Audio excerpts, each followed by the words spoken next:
Hello students, hope you all are doing good. Myself, Assistant Professor Brinda Patel, working in Computer Department at Sri Swaminarayan Institute of Technology. So in the previous lecture, we have discussed about CSMA, collision detection, and about polling and token passing. And also we have learned about Ethernet and its types, which are switched Ethernet, fast Ethernet, and gigabit Ethernet. So gigabit Ethernet has a high data transfer speed. So now in today's lecture, we will learn about bit stuffing and byte stuffing and about ARP, means address resolution protocol. So let's start with first about bit stuffing. So in this bit oriented protocol, the data to send is a series of bits. Data जो है वो bits में transfer होता है, means send होता है bits में, means 0 1 0 1 0 vice versa. सो इस फॉर्म में ये सीरीज में सेंड होता है.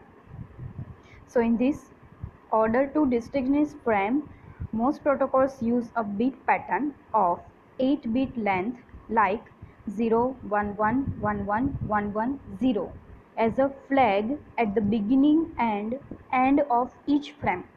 मीन्स फ्रेम के बिगिनिंग में स्टार्टिंग एंड एंडिंग पॉइंट जो है, लाइक वहाँ पे एंड पे क्या होगा, फ्रेम की जो फ्लैग बीट्स हैं वो ऐड होगी. So here also cause the problem of appearance of a flag in the data part. To deal with this an extra bit added, जो भी एक्स्ट्रा बिट हुई ऐड हुई है वो मीन्स अगर डेटा के पास सेम बिट्स है, सेम फ्रेम बिट्स है, सो यही सेम एक्स्ट्रा बिट्स हम beginning starting of the frame and frame के एंड में ऐड करेंगे तो क्या होगा, एक प्रॉब्लम क्रिएट होगा. So this method is known as a bit stuffing. Now if 0 and 5 successive 1 bits are encountered, an extra 0 is added in this frame. Means अगर 0 and 5 1 bits, total number of 5 1 bits है, वो अगर frame में है तो वो क्या हो, तब क्या होगा, एक्स्ट्रा 0 ऐड होगा. मीन्स 0 वैल्यू हम ऐड करेंगे फ्रेम में extra. So the receiver node क्या करेगा कि जो भी एक्स्ट्रा 0 नोड है वो फ्रेम में से रिमूव कर देगा. मीन्स सेंडर क्या होगा कि एंडिंग एंड स्टार्टिंग वहाँ पे एक 0 बिट एक्स्ट्रा 0 बिट पीछे ऐड होगी सेंडिंग साइड से, और रिसीवर जब वो बिट्स जो फ्रेम है वो रिसीव करेगा तब उसमें से जो भी वो एक्स्ट्रा बिट ऐड हुई थी 0 वाली उसको वो रिमूव कर देगा और फिर वो आगे नेटवर्क लेयर में भेजेगा. सो हम इस फिगर में देख सकते हैं कि डेटा है, in this figure data to send from upper layer. So ये पूरी हमारी एक डेटा फ्रेम है, राइट. एंड ये जो फ्रेम है हमको सेंड करनी है उसमें इंक्लूड होगा ये 0 है, ये स्टफ्ड बीट्स हैं, मीन्स जो हमने एक्स्ट्रा बीट ऐड की है वो. सो फ्लैग यहाँ पे फ्लैग ऐड होगा और हेडर इंफॉर्मेशन बीट ऐड होगी. मीन्स अगर यहाँ पे हम देख सकते हैं कि 5 अगर 1 बिट्स हैं तो हम इसके बीच में 0 ऐड कर देंगे, लाइक 1 2 3 4 5 फिर 0 ऐड किया, 1 2 3 4 फिर 0 ऐड किया, ठीक है. सो अब रिसीविंग साइड क्या होगा कि जो भी 0 है हमने ऐड किया है वो रिमूव हो जाएगा, वो एक्स्ट्रा 0 रिसीवर साइड से हटा दिया जाएगा. सो यहाँ पे ये ओरिजिनल डेटा है जो सेंडर साइड से सेंड होगा, इसके अंदर हमने 0 ऐड किया बीच में, और ये रिसीविंग साइड ये स्टफ्ड बिट्स है, राइट, ऐड किया हुआ 0 विथ इंक्लूडिंग 0, और ये क्या है, ये जो डेटा रिसीवर साइड सेंड हुआ है वो उसमें से 0 निकल गया है. Now let's see about byte stuffing. So in the byte stuffing, the problem of resynchronization by having each frame start and end with the special bytes. Means a flag byte here is used to separate the frame as both the starting and ending delimiter. Byte stuffing में क्या है कि रिसिंक्रोनाइजेशन होता है हर एक frame में, जो frame में स्टार्ट में और एंड में स्पेशल जो बीट्स है वो अवेलेबल होती है। सो इसमें जो फ्लैग बीट्स है वो फ्रेम को स्टार्टिंग एंड एंडिंग से सेपरेट करता है, क्योंकि वो क्या हम स्टार्टिंग और एंडिंग पॉइंट पे ऐड करता है, तो वो क्या करता है स्टार्टिंग और एंडिंग पॉइंट जो फ्रेम है उसको वो डिफरेंट सेपरेट कर देता है। सो ये टेक्निक को बाइट स्टफिंग और कैरेक्टर स्टफिंग भी कहते हैं। So in this way, in this case, if a receiver ever loses synchronization, it can just search for the flag byte to find the end of the current frame. Means इसी तरीके से अगर receiver अपना synchronisation lost कर देता है, loss हो जाता है उसका, तो वो क्या करेगा, करंट फ्रेम को ढूंढने के लिए वो एक फ्लैग बाइट को सर्च करता है। मीन्स जब एक साथ या दो से ज़्यादा पैकेट सेंड कर रहे हो तो रिसीवर कॉलाइजन या किसी एरर की वजह से पैकेट को रिसीव नहीं कर पाता कभी कभी, क्योंकि सिंक्रोनाइजेशन होता है, सिंक्रोनाइजेशन का लॉस्ट हो जाता है। सिंक्रोनाइजेशन हमें पता है कि जब एक से ज़्यादा प्रोसेस मीन्स ऑपरेशन एक सेम टाइम पे चल रहे हो। सो जब सिंक्रोनाइजेशन लॉस हो जाता है तो रिसीवर का कंट्रोल लॉस्ट हो जाता है, तब दो फ्लैग बाइट है उसको जो करंट फ्रेम रिसीव हुई है उसके एंड में वो सर्च करता है। Means the receiver finds the any of the flag bytes, means they know end of the current frames, right? So two consecutive flag bytes indicate the end of one frame and start of the next one frame. Means जो consecutive means continuous जो दो flag bytes है वो एक frame का and indicate करती है and दूसरी फ्रेम होती है उसका स्टार्टिंग इंडिकेट करता है। मीन्स स्टार्टिंग वहाँ से होता है। फिर से समझ ले तो एक फ्रेम ख़त्म हुई एंड दूसरी फ्रेम स्टार्ट हुई ट्रांसमिशन के लिए।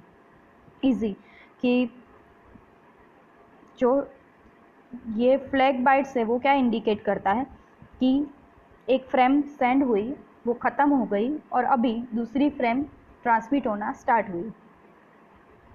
सो to solve here we have to solve that problem, right? So to solve this problem here to have the sender's data link layer insert a special escape byte which is ESC just before each accidental flag byte in the data.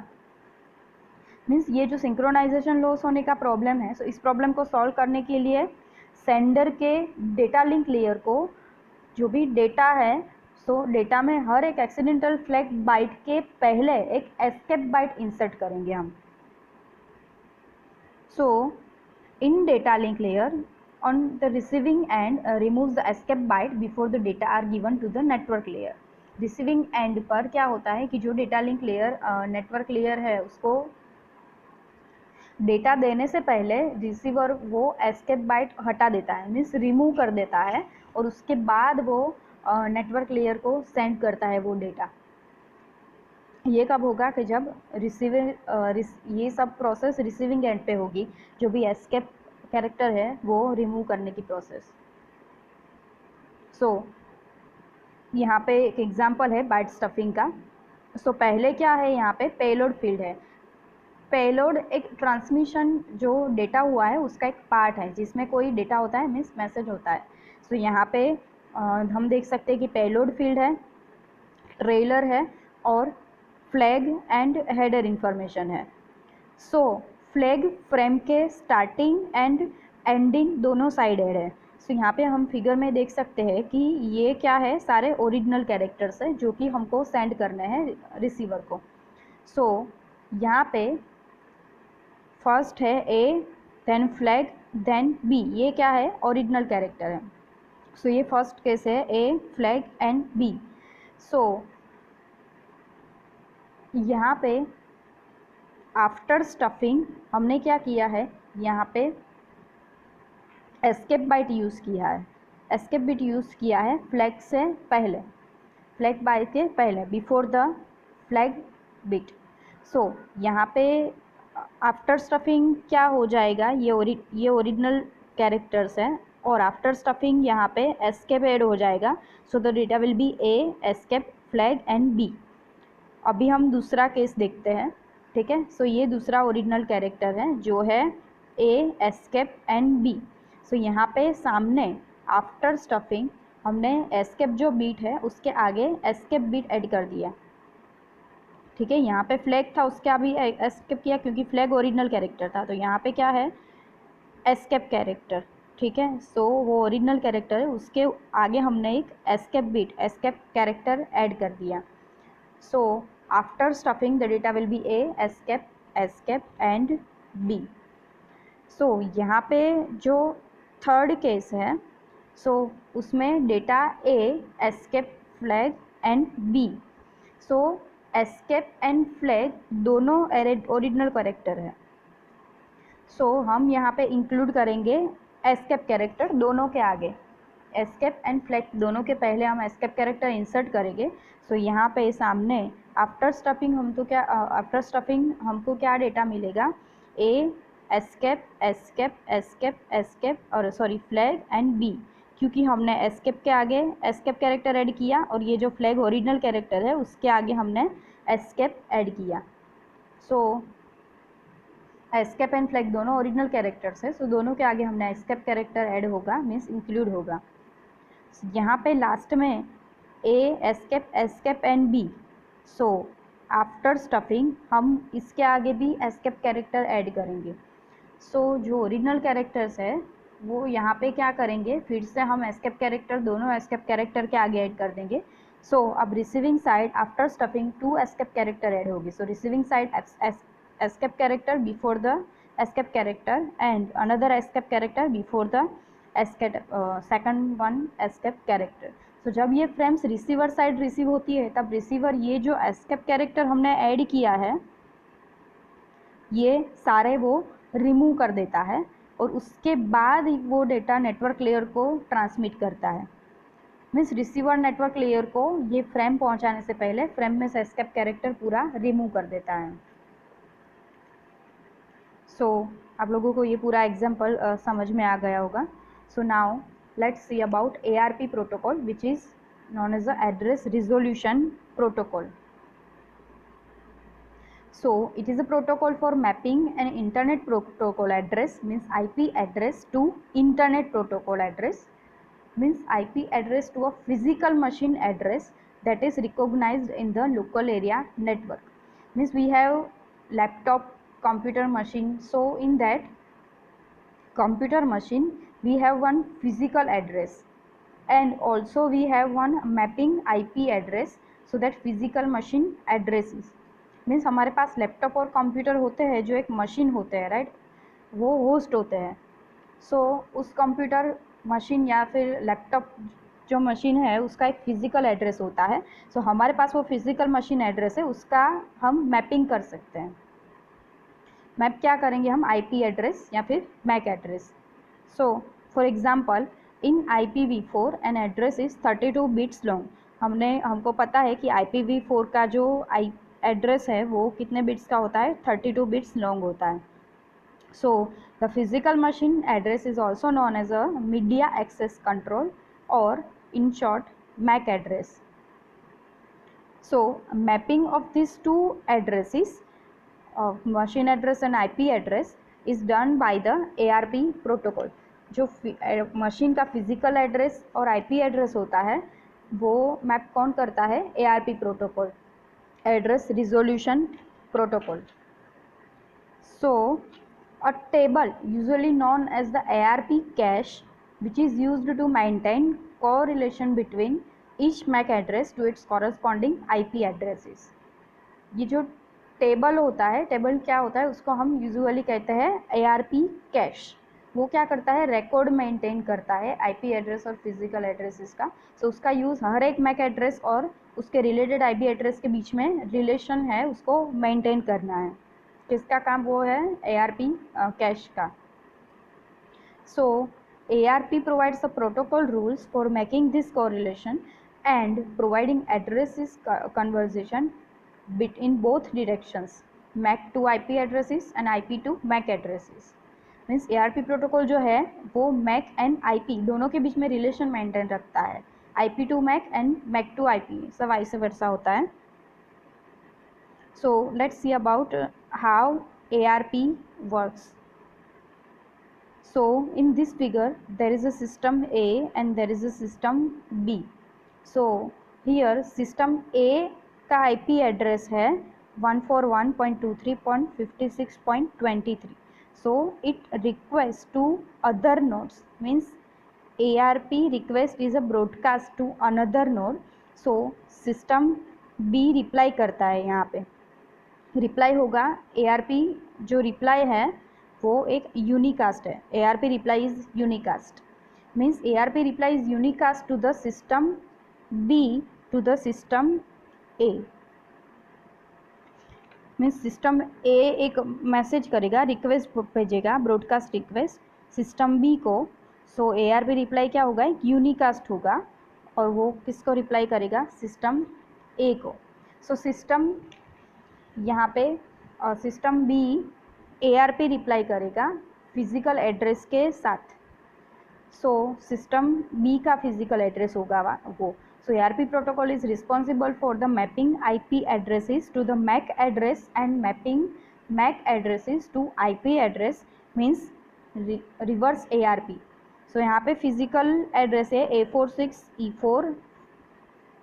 A46EF4 595.3AB.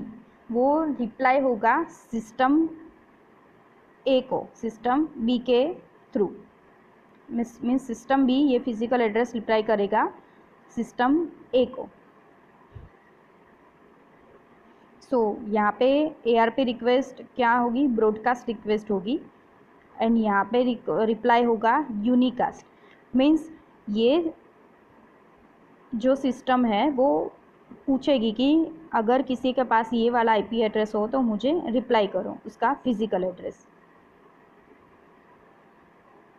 So now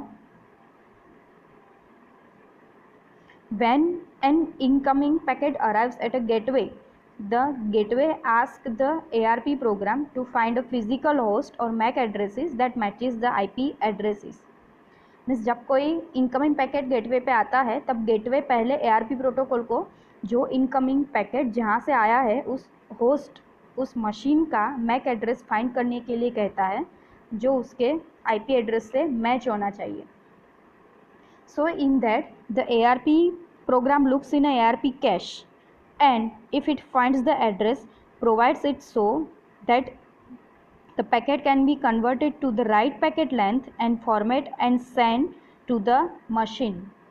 So next ARP protocol क्या करेगा, जो ARP programme है वो ARP cache memory है उसमें वो search करेगा कि जो पैकेट आया है जहाँ से उसका फिजिकल होस्ट मीन्स मशीन का जो फिजिकल एड्रेस है वो फाइंड करेगा. सो अगर उसको उस फिजिकल मशीन का फिजिकल एड्रेस उसको एड्रेस का ARP प्रोग्राम को वो फिजिकल एड्रेस मिल जाता है तो वो पैकेट को उसकी सही लेंथ एंड फॉर्मेट में कन्वर्ट कर देता है एंड उसको मशीन में भेज देता है.